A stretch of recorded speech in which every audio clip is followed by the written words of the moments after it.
اس کے بعد local policing, community policing آپ نے ایگری کیا ہے، تو یہ کہاں ہے کمیونٹی پولیسنگ؟ لوکل پولیسنگ کا ہے. پھر آپ نے فالس اینڈ فیبریکیٹڈ کیسز کو ختم کرنے کا کہا. لوگ تو خود چھوٹ رہے ہیں، عدالتیں چھوڑ رہی ہیں. آپ نے کون سا ریویو کمیشن بنایا، کمیٹی بنائی، کون سا کیس وڈرا کیا جو غلط بنا؟ بلکہ الٹا آپ تو بلدیہ فیکٹری انسیڈنٹ کو لے کے ایم کیو ایم کو مسلسل دیوار اور دیوار کے بھی پیچھے لگائے جا رہے تھے، اور دیوار میں جو ہے وہ انارکلی کو کیا کیا تھا؟ دیوار میں چنوا دیا تھا. تو ہمیں بھی چنوا رہے تھے. وہ تو اللہ کا کرم ہوا کہ سپریم کورٹ کا فیصلہ ہمارے ریسکیو پر آ گیا، اس نے ہماری عزت اور وقار کو بحال کیا. اور سندھ گورنمنٹ نے دوبارہ اس پر ریویو داخل کر دیا ہے. ہم اس کی مذمت کرتے ہیں جو بلدیہ فائر انسیڈنٹ میں کیا. پھر اس کے بعد ڈیولپمنٹ نیڈس، اربن رورل. ہم یہ نہیں کہہ رہے کہ اربن لاڑکانہ، نواب شاہ، سکھر، وہ خیرپور، جام شورو، جیکب آباد، کشمور، وہاں کی بھی ضرورتوں کو دیکھیں. وہاں کیا ضرورت ہے، وہ علاقے بھی ڈیولپ ہونا چاہیے. ہم نے نہیں کہا کراچی، حیدرآباد، سکر ہی کا ہم نہیں کر رہے ہیں، ہم وہاں کی بھی بات کر رہے ہیں. اس کے لیے جوائنٹ کمیٹی بننی تھی، کہاں بنی؟ پھر اس کے بعد it is jointly agreed on order. Master plan of Karachi جو بنا ہوا اس پر عمل درآمد کہاں پر ہوا؟ نہیں ہوا. آپ نیا ماسٹر پلان بنانے چلیں، پہلے پرانے کا تو حساب دیں بھائی. کراچی بچاؤ تحریک ہم نے کب سے شروع کی ہوئی ہے؟ ہم نے کون سی تحریک ہے وہ؟ Save Karachi, save Pakistan. کراچی بچاؤ، پاکستان بچاؤ تحریک ہم نے شروع کی ہوئی ہے. ماسٹر پلان پر عمل درآمد کریں. نئے ماسٹر پلان کا آپ نے بکھیڑا کیوں کیا بھائی؟ اسی طرح کراچی پاکستان کا واحد بڑے شہروں میں سے ایک شہر ہے، جبکہ سب سے بڑا شہر ہے. وہاں کوئی پبلک ٹرانسپورٹ نہیں. یہ چند گاڑیاں، بسیں چلا کر مین روٹس پر گرین بس وفاق نے چلائی. صوبے نے ریڈ لائن پتہ نہیں کب تاخیر سے منصوبے مکمل ہوتے نہیں، اور تاخیر ہوتی ہے. ان کی جو قیمت ہے، یہ جو ریڈ لائن کی قیمت کیا تھی، آج کیا ہو گئی ہے؟ 80 ارب سے 120 ارب روپے چلی گئی ہے. K4 تم نے بنایا نہیں، وفاق کو ہم نے دیا، وابڈا اس پہ کام کر رہا ہے. 25 ارب سے بڑھ کے 200، 250، 300 ارب ہو گئی اس کی قیمت K4 کی. 25 ارب سے 300 ارب تمہاری نااہلی کی، اس کا حساب کون دے گا؟ پھر اسی طریقے سے جو ہے وہ پبلک سیکٹر ویمن، یہ یونیورسٹی تھی، سیف سٹی تھا، کاٹیج انڈسٹری تھی، انفراسٹرکچر انڈسٹریل ایریا کا تھا، ہیلتھ اینڈ ایجوکیشن میں وافر آپ کو فنڈز دینے تھے، حیدرآباد یونیورسٹی. پھر اس کے بعد ایک کمیشن جو کہ ایویکیو جو پراپرٹیز ہے اس پر بنتا. پھر ایڈمنسٹریٹو اینڈ اکانومی، جو انتظامی اور معاشی فیصلے آپ کریں گے اس میں ایم کیو ایم کو ساتھ لیں گے.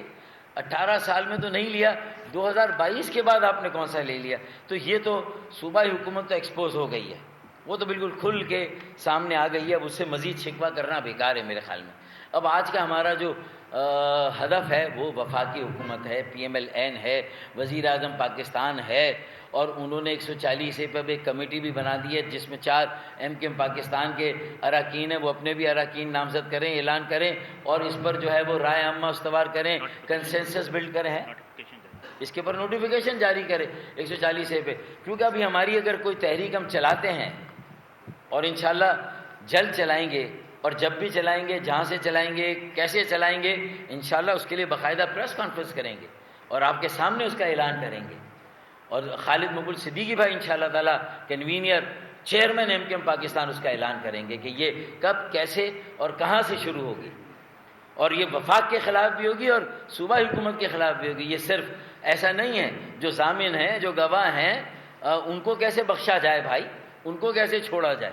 اور پھر دیکھیں انہوں نے تو بھی حالیہ بجٹ میں دیکھیں، ایمانداری کی بات ہے، ہم نے جب 140A کی بات کی تو وہ بلال بھٹو زرداری اگر فلور پہ کھڑے ہو کے کہتے ہیں کہ بھائی آپ کا معاملہ صرف ہم سے نہیں ہے بلکہ ان سے بھی ہے، تو بات ان کی کسی حد تک جائز اور درست ہے. تو اب ہم ان کو بھی پکڑ لیں، ان کا بھی گھیراؤ کر رہے ہیں، اور ان کو بھی یہ کہہ رہے ہیں کہ بھائی اب فیصلہ کر لو، کیونکہ احتجاجی تحریک سے پہلے ایک اور مرحلہ بھی ہے. میں اب اس کے بارے میں آ رہا ہوں، یہ اہم بات ہے. اور یہ پارٹی میں اس وقت اس پر مشاورت ہو رہی ہے کہ بھائی 140A پہ عمل درآمد کے لیے اس کمیٹی کو فوری قائم کریں، اس کا نوٹیفیکیشن دے.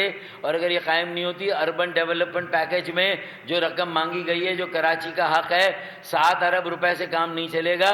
7,000 ارب کا ٹیکس دیتا ہے تو کم از کم 70 ارب روپے تو دینا بھائی. اگر 7 ارب روپے دے رہے ہیں، 7,000 کا ٹیکس دے رہے ہیں ہم، اور ہمیں 7 ارب پر ٹرخا رہے ہیں آپ، تو یہ دیں 140 کی کمیٹی بنا کر عمل درآمد کریں. آپ فلور پر بحث کے لیے اور ووٹنگ کے لیے 140 کی MQM کی ترمیم لائے، ورنہ جو جسٹس گلزار احمد شیخ کا فیصلہ ہے اس پر جو بلال بھٹو صاحب نے دستخط کی اس پر عمل درآمد کرائیں. کچھ نہ کچھ اب کریں، اب کرنے کا وقت ہے، ناؤ اور نیور. میں اس لیے کہہ رہا ہوں پھر دوسرا ہماری گورنرشپ ہمیں واپس کی جائے، اس پر بھی آپ کا کمٹمنٹ ہے.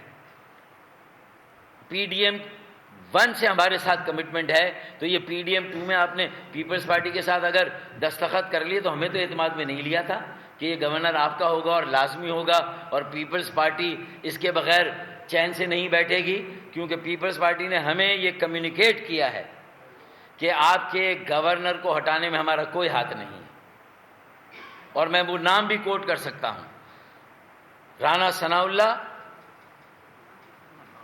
اور خواجہ آصف اگر یہ کہتے ہیں کہ گورنرشپ ہماری جو چھینی گئی ہے وہ کسی اور کو خوش کرنے کے لیے کی گئی ہے، تو پھر ہم یہ وضاحت چاہتے ہیں. تو پھر آپ کا ہمارے ساتھ بھی معاہدہ ہے، اور اس میں آپ کو ہماری گورنرشپ ہر حال میں واپس کرنی ہوگی. اور ان تینوں نکات پر اگر عمل درآمد فوری طور سے شروع نہیں ہوتا، بجٹ میں ہم نے مان لیا آپ کی باتیں، آپ کی یقین دہانیوں پر یقین کر لیا، لیکن اگر اس پر فوری اسی طرح لاپتہ ساتھیوں کی بازیابی کے لیے بھی ایک MQM نے نام پروپوز کر دیے ہیں، تو ان کے ساتھ بھی منسٹری آف انٹیریئر کے جو متعلقہ لوگ ہیں ان کو بٹھا کر ہم ان 150 جو ہمارے خاندان ہیں جن کے بیٹے لاپتہ ہیں انہیں بھی مطمئن کرنا ہے، ان کی بھی ویل بینگ، ان کے ویئر اباؤٹس، وہ کہاں پر ہیں، کس حال میں ہیں، اس کے بارے میں انہیں بھی آگاہ کرنا ہے.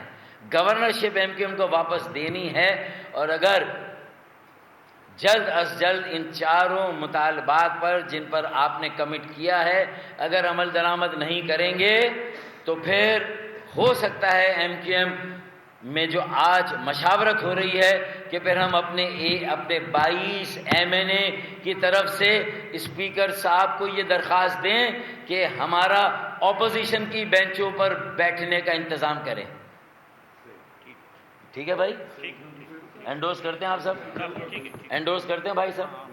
تو پھر 22 سیٹیں جو ہیں MQM کی وہ پھر اپوزیشن کی بینچوں پر بیٹھے گی.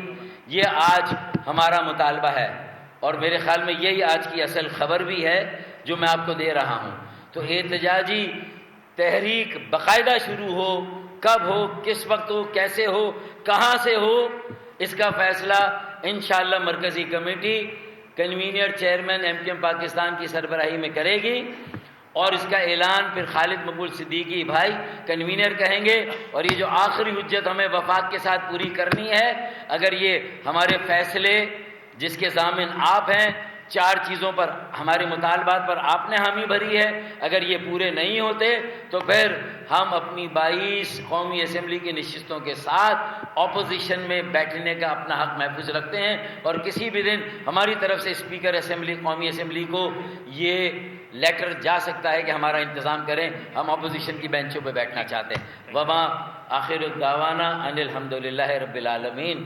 علامہ ڈاکٹر فاروق ستار. جی بھائی بتائیے.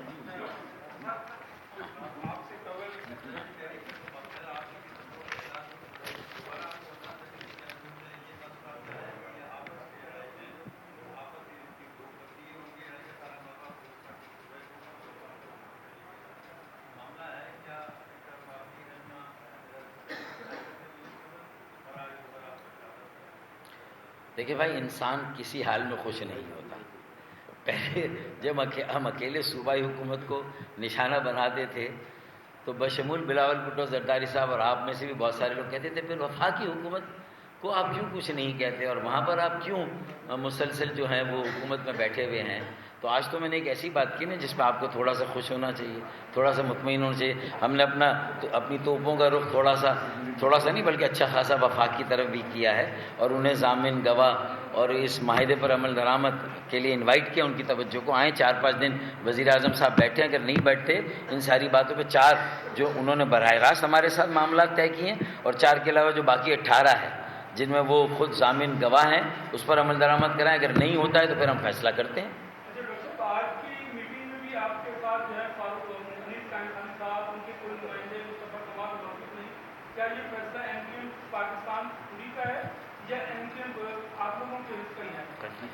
جی خالد مغل صدیقی صاحب ہمارے کنوینر ہیں، چیئرمین ہیں، جن کو پارٹی کے تمام لوگ مانتے ہیں، کسی نے انکار نہیں کیا کہ وہ ہے یا نہیں ہے. تو میرے خیال میں اگر یہاں بیٹھا ہوں تو میں انہی کا بینر لے کے، انہی کا علم لے کے اور انہی کا مینڈیٹ لے کے یہاں پر بیٹھا ہوا ہوں. اور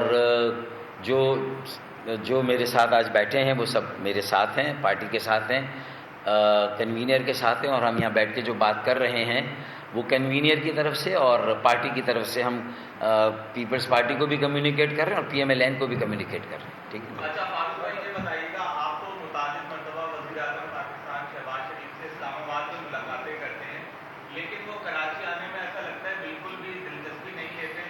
کراچی کا اگر ان کا دورہ ہوتا ہے تو وہ اتنا مختصر ہوتا ہے کہ 3 سے 4 گھنٹے وہ آتے ہیں، اہم ترین اپنی ملاقاتیں کرتے ہیں اور پھر واپس چلے جاتے ہیں.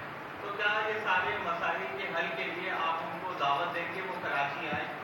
ایک شعر پڑھ دیتا ہوں میرے خیال میں کہ حساب ملک کا بس اتنا سا گوشوارہ ہے، حساب ملک کا بس اتنا سا گوشوارہ ہے. کراچی کو نکال کے دیکھا، کراچی کو نکال کے دیکھا تو سب خسارہ ہے. میرے خیال میں یہ ریئلائز کرنا چاہیے. 60% وفاق کو ریونیو دیں، 90% صوبے کو ریونیو دیں، 55% ایکسپورٹ براہ راست کراچی سے ہو، کراچی کی ملوں اور فیکٹریوں سے ہو، یہاں کی کاٹیج ڈومیسٹک انڈسٹری سے ہو. اس کے بعد بھی اگر کراچی میں وہ آ کے ایک رات قیام نہ کریں تو میرے خیال میں میری آج کی توپوں کا رخ پی ایم ایل این اور وزیر اعظم پاکستان کی طرف ہے. اور انہیں اب آنا چاہیے، 4-5 دن بیٹھنا چاہیے اور کراچی کے عوام کو اب ذہنی اذیت سے نکالنا چاہیے. اور اگر ایسا نہیں ہوا تو سب ٹھاٹ پڑا رہ جائے گا. جب لاٹ چلے گا بنجارہ اور پھر احتجاجی تحریک شروع ہوگی تو پھر رکے گی نہیں. آخری سوال. وفاق سے آپ نے اپنے مطالبات جو عمل درآمد کی شرائط رکھی